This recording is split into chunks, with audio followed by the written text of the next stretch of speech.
नमस्कार, मैं किरणेश कुमार। बिहार की सत्ताधारी एनडीए गठबंधन में सब कुछ ठीक-ठाक नहीं चल रहा है। एक तरफ मुख्यमंत्री नीतीश कुमार बिहार विधानसभा भंग कर मध्यावधि चुनाव कराने के पक्ष में दिख रहे हैं, तो दूसरी तरफ लोकसभा सीटों के बंटवारे को लेकर भी घमासान मचा हुआ है। पिछले बार 2019 में एनडीए गठबंधन में भाजपा के साथ-साथ जदयू और लोक जनशक्ति पार्टी थी। जदयू 17 सीटों पर, भाजपा 17 सीटों पर और लोजपा 6 सीटों पर चुनाव लड़ी थी बिहार की। लोजपा को 6 सीटों पर जीत मिली थी। भाजपा अपनी 17 में 17 सीटें जीत ली थी, जबकि जदयू मात्र 16 सीट जीती थी, उसे 1 सीट पर हार मिली थी। इस बार भी जदयू जहां 16 सीटों की डिमांड कर रही है, तो भारतीय जनता पार्टी अपनी जीती हुई 17 सीटें छोड़ने को तैयार नहीं है। भाजपा चुनाव समिति की बैठक मंगलवार को पटना में हुई। पार्टी के प्रदेश अध्यक्ष सम्राट चौधरी की अध्यक्षता में हुई बैठक में बिहार प्रभारी विनोद तावड़े सहित पार्टी के सभी वरिष्ठ नेता मौजूद थे।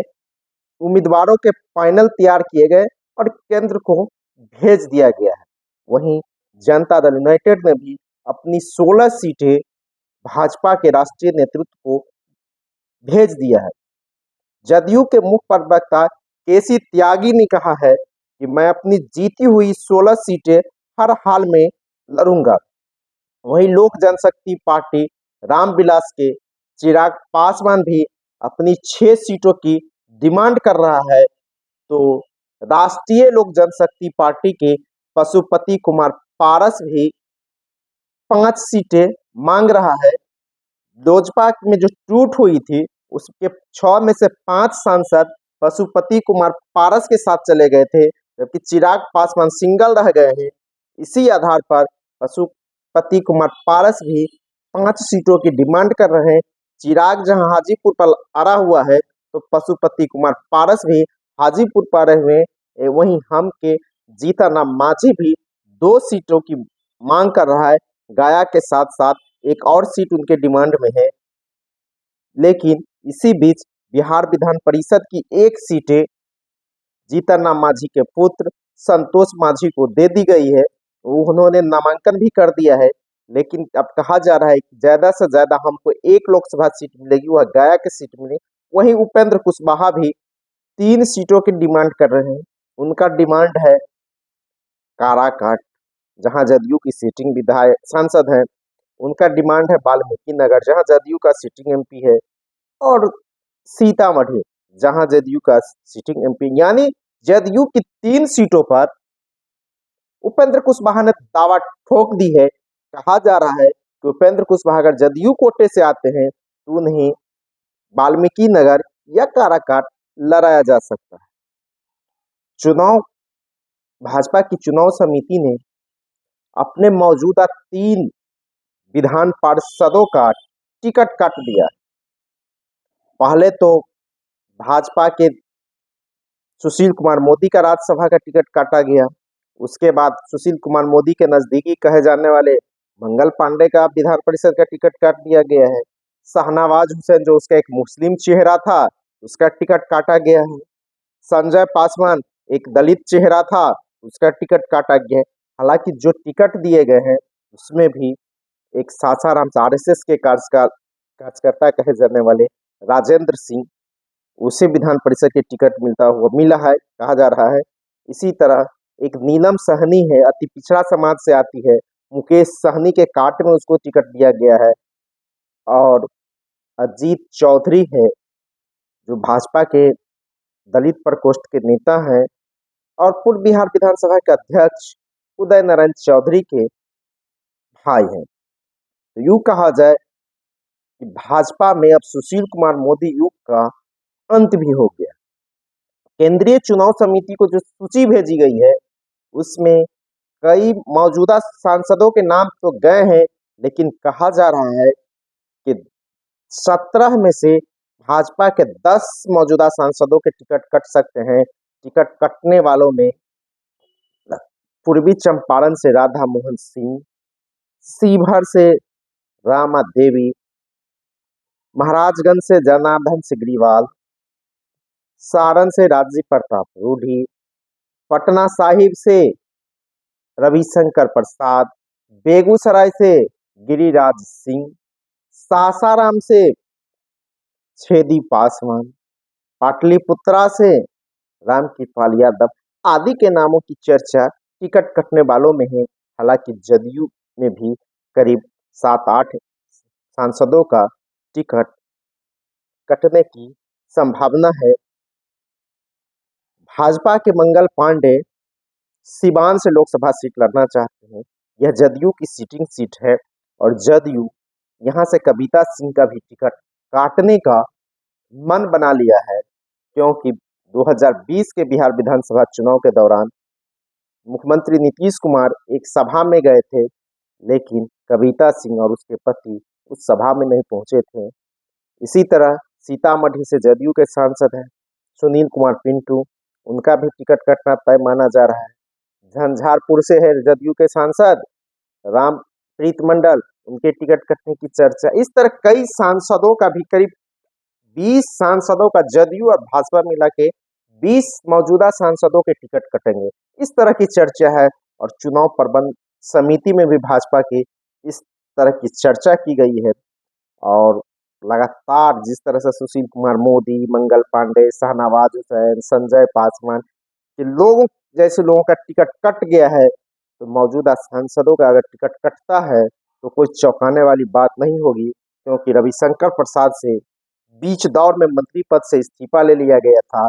इसी तरह राजीव प्रताप रूढ़ी से इस्तीफा ले लिया गया था। तो आप अंदाज लगा सकते हैं कि भारतीय जनता पार्टी का केंद्रीय नेतृत्व कितना फूंक फूंक कर चल रहा है और किसी भी तरह वह सत्ता बचाने की तैयारी में लगा हुआ। हालांकि एक सर्वे भी आया है इंडिया टीवी का, उसमें भारतीय जनता पार्टी को पूरे देश में 335 सीटों पर जीतता हुआ दिखाया गया है।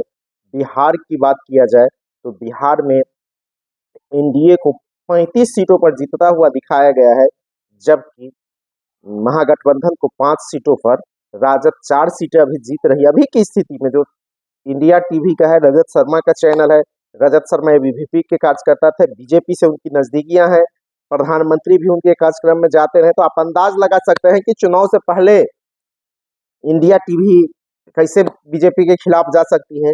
लेकिन महारैली के बाद बिहार में और तेजस्वी की जन विश्वास यात्रा के बाद और लाल और हरे झंडे वालों की गोलबंदी के बाद बिहार का राजनीतिक फिजा बदल गया है।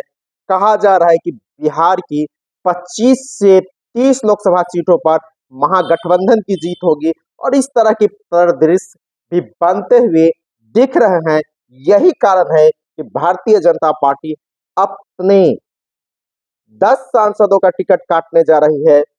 तो लोजपा के कई सांसद राजद के संपर्क में बताए जा रहे हैं, वहीं जदयू भी अपने 7 से 8 सांसदों का टिकट काटने जा रही है।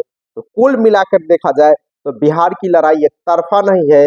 महागठबंधन की में ने बिहार की लड़ाई को फंसा दिया है। आप कहीं केरल में 3 सीटें भाजपा को दिखाया जा रहा है जीतते हुए, अंदाज लगा सकते हैं केरल में किसी भी हालत में भाजपा का खाता खुलता हुआ तो नहीं खुलेगा, लेकिन बावजूद 3 सीटें दिखाया जा, तेलंगाना में 5 सीटें दिखाई जा रही है।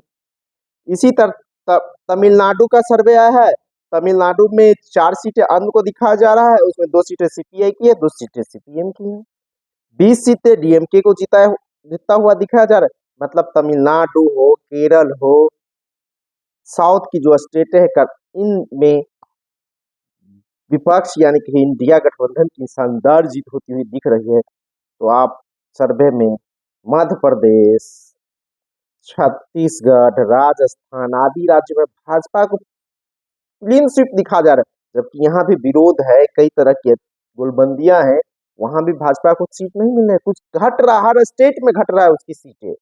बिहार में जब 5 सीटें उसका सर्वे ही घटा रहा है, तो अंदाज लगा सकते हैं कि पूरे देश में घटा। लेकिन सर्वे जो आए हैं उसमें भाजपा को एक तरफा दिखाई, इस तरह की आने वाली अगर इस तरह का भाजपा का रहता है एक तरफा, तो उसके 2-2 सांसद के उम्मीदवार टिकट नहीं लौटाते और भारतीय जनता पार्टी अपने मौजूदा सांसदों का टिकट नहीं काटती। दिल्ली में गौतम गंभीर का टिकट काट दिया गया। इसी तरह ये झारखंड में जयंत सिन्हा का टिकट काट दिया गया। बिहार में भी 10 से सांसद कटे की टिकट कटेंगे।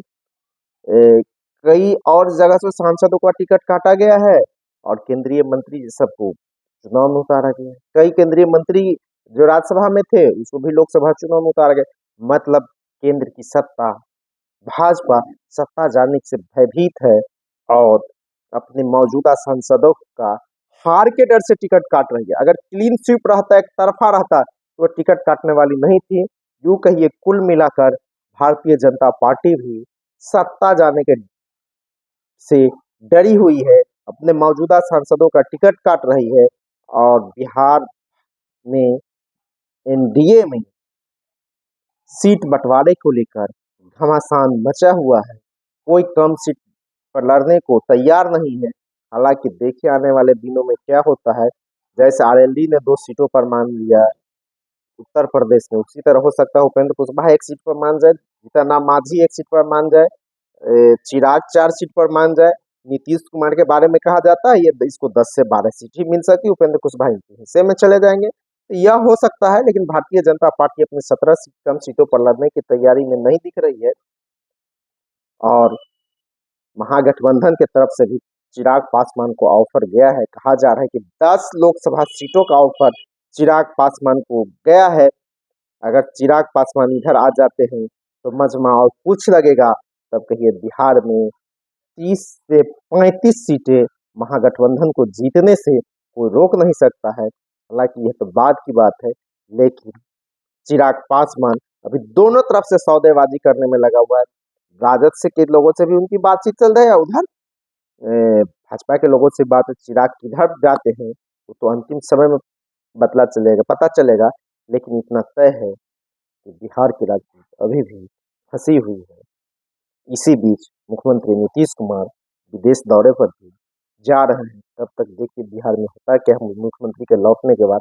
लेकिन कहा जाए इधर बिहार विधानसभा भी भंग होगा और मुख्यमंत्री नीतीश कुमार की इच्छा के अनुसार 16 सीटें नहीं दी गई तो मुख्यमंत्री नीतीश कुमार बीच लोकसभा चुनाव के दौरान भी पाला बदल सकते हैं और इंडिया गठबंधन के साथ भी आ सकता है, नहीं तो बिहार विधानसभा भंग कर सकते हैं। इस तरह की चर्चाएं चल रही है। धन्यवाद। मैं